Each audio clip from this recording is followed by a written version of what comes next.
This is our Hidden Killers half year in review with True Crime Today. A look back at some of the most compelling conversations about the biggest cases we're following for you right here over the last 6 months and first half of 2024. Here's another one of those conversations. This is the Hidden Killers podcast with Tony Brueski. Featuring author, psychologist, and daily contributor, Shavaun Scott. The trial of Richard Allen coming up very quickly in the Delphi murder case. And one of the big points of it is the confessions, multiple confessions from Richard Allen to all sorts of people, not just mom, not just his wife, but guards, other inmates, and lots of people. We're hearing it over and over. But if you look at the actual reports of the confessions, it's not just a confession. It's a confession that's then followed up with other information about the crime itself. However, the crime he's describing is not the crime that was committed. So how legit are those confessions? Joining me to discuss, psychotherapist and author Shavaun Scott.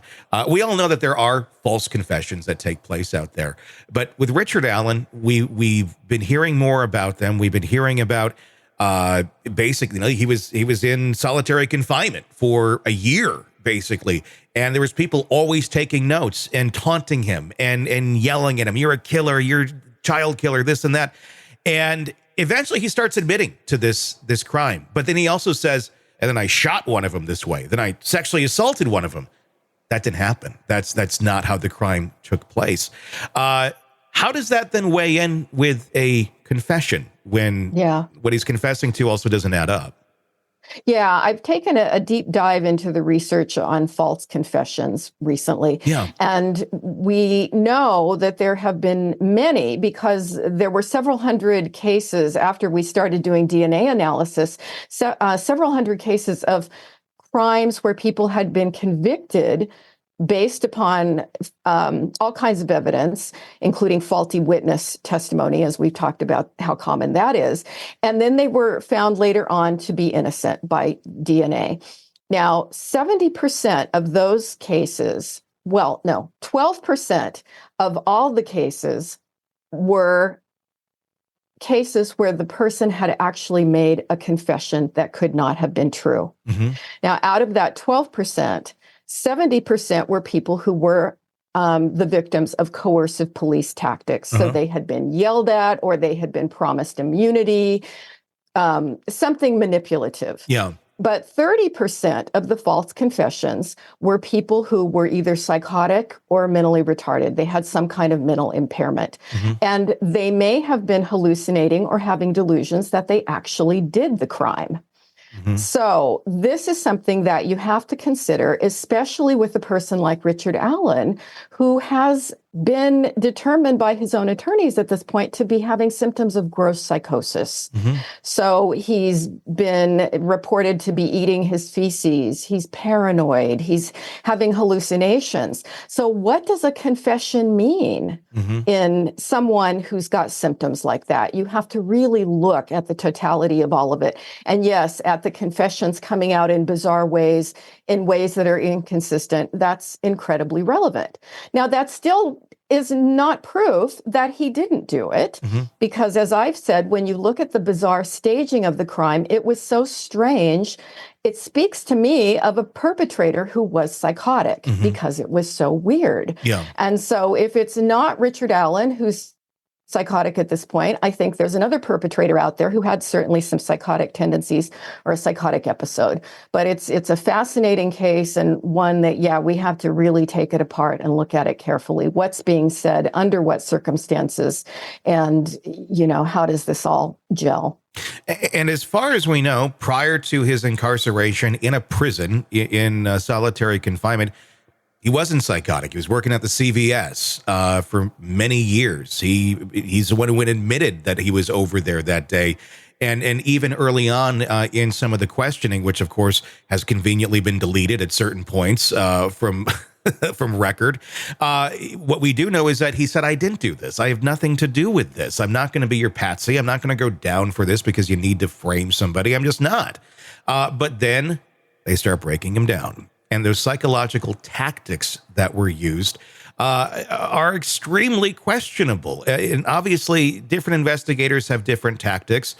In some countries, you just can't do that. They find it to be abhorrent because it doesn't necessarily lead to any sort of accurate information other than what the interviewer wants to get. And if you push somebody enough, you'll probably get them to say whatever you want. They'll tell you they're a cat.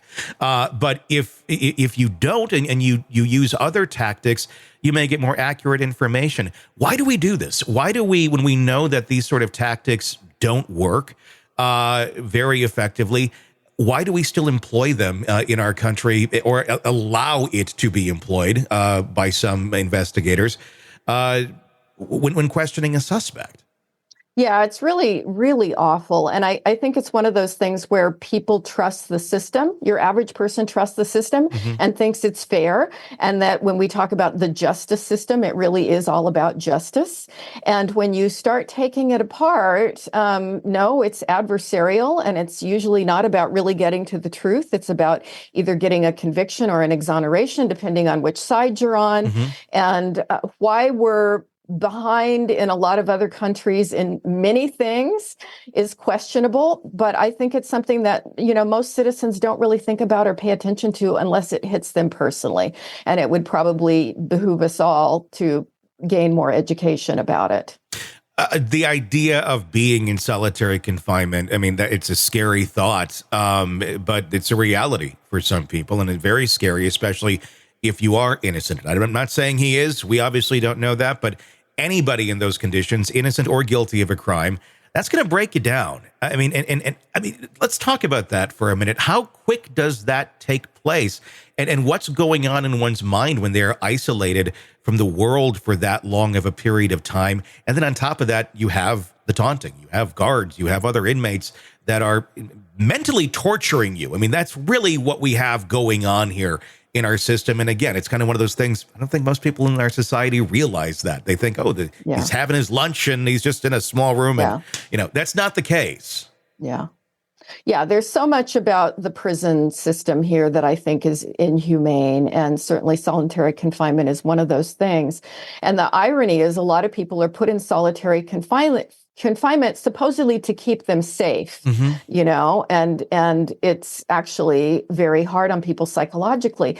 How long we can withstand a stressor like that is really unique. Some people actually can go a long time and not suffer that much from it, but other people are much more fragile. In fact, a lot of people have a breakdown just being incarcerated at all. It can be very, very stressful for people. I think they start having perceptual distortions and start misperceiving the world, and they can get very confused. So when you have someone like this making these confessions, and let's just say he did not do it, what leads them to start saying those sort of things out loud? Do they start to believe that they did it, or are they doing it out of duress, of threats sometimes? I'm sure that could be a motive, but are they actually, is it going through their mind? Yeah, I did do this. Like where he comes out and then started saying these other parts of the crime that didn't even take place.